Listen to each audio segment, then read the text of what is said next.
O importante é ter, sem que o ter te tenha. E eu gosto muito da palavra emancipar. E o saber ampliado é aquele que tem a intenção de fazer com que nós sejamos livres, responsáveis e, ao mesmo tempo, colaborativas e colaborativos no que fazemos. O mais gostoso é a origem da palavra, né? A palavra emancipar, na origem, significa tira a tua mão de mim. Tira a tua mão de mim. Ex manus capere. A ideia de ex, que é para fora, manus, que é a mão, né? E capere, que é de capturar. Emancipar significa quase que dizer larga deu. Tira a tua mão de mim. Isto é, não que eu não deva ser também educado, formado, mas não me domine. Eu não sou propriedade daquilo que eu tenho que ser proprietário. Há um grande pensador carioca que eu cito com frequência nos livros, nos trabalhos e também nas palestras, que é Milor Fernandes. Milor Fernandes, um carioca multi-escritor, desenhista, alguém que foi tradutor, ele usa uma expressão muito simples, que é especial. Ele dizia: o importante é ter, sem que o ter te tenha.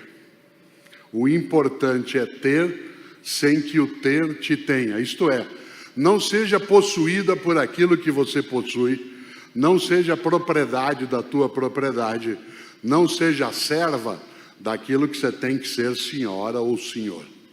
E uma das coisas que não pode nos possuir é exatamente nesse magnífico mundo que o Pedro aqui apresentou, que é encantador, sedutor, mas que também pode ser manipulador, também pode ser driblador, também pode ser desviador, que não retire de nós, mulheres e homens em qualquer lugar, a nossa autonomia, a nossa antecipação.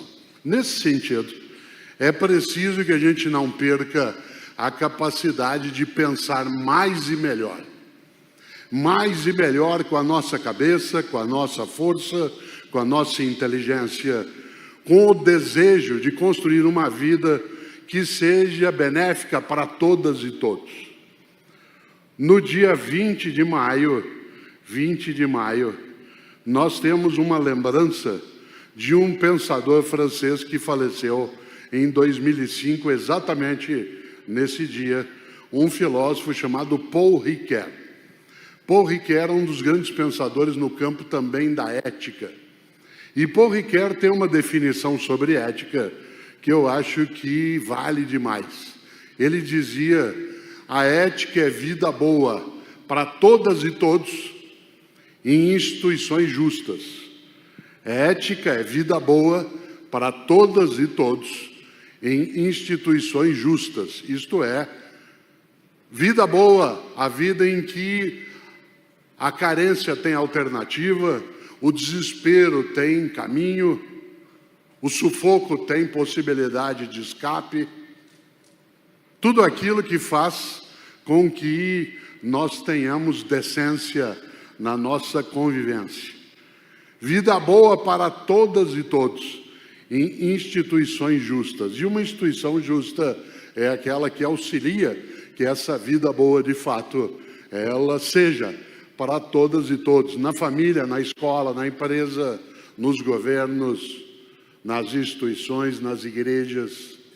Uma das coisas mais importantes é que quando se fala em saber ampliado, é aquilo que abre a tua cabeça e a minha, que a gente não fique limitado ou limitado apenas a ser conduzida, a ser conduzido.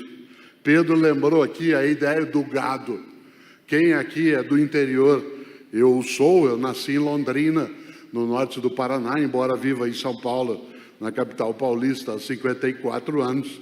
Quem aqui viveu, né, na roça sabe também o quanto que você pode conduzir, né, o gado. Quem conhece sabe. A gente é capaz, inclusive, de fazer com que o gado imagine coisas que não tem. Quem aqui conhece bem o boi sinueiro, né, que você, desde pequeno, faz com que dois garrotes sejam atrelados um ao outro por alguma coisa que os amarre, e eles aprendem a andar para lá e para cá e para lá, aquilo grudando, uma espécie de canga. Depois que eles crescem, você tira aquilo e eles continuam andando grudado para lá e para cá, mesmo que a canga não exista mais. De tal maneira foram condicionados. Vocês se lembram de uma história antiga e verdadeira? Como é que você, nos tempos passados, era capaz, por exemplo, de ir até um circo, no tempo em que os circos, eram os outros tempos, tinham animais não humanos, que era um tempo em que a gente até gostava, mas sabia, hoje se sabe, que era cruel manter animais não humanos em circos. Mas houve uma época em que se fazia isso. E uma das imagens mais fortes que eu tenho do circo, e que sempre ela era um pouco entristecida, você também talvez tenha vivido isso em algum momento, era o elefante, que ficava do lado de fora, pelo óbvio no tamanho, um elefante imenso com toneladas, preso por uma corrente, numa estaca, num toquinho desse tamanho. Você fica imaginando como é que ele não saía dali. Afinal de contas, pela força que ele tem, se ele puxasse, ele derrubaria o circo inteiro. No entanto, como é que se consegue que ele ficasse, você lembra? Grudado numa estaca, fazendo esse movimento o tempo todo, numa estaca minúscula. É que quando ele era pequenininho, você lembra dessa história, ele foi amarrado bem forte, puxou, não saiu, puxou, não saiu. Ele cresceu um pouco, puseram, né, uma corrente mais pesada, ele puxou, não saiu. Uma hora ele não puxou mais. Uma das coisas mais importantes quando se imagina um saber ampliado é que ele seja aplicado na tua vida e na minha, na empresa, na família, na escola, no clube, na amizade.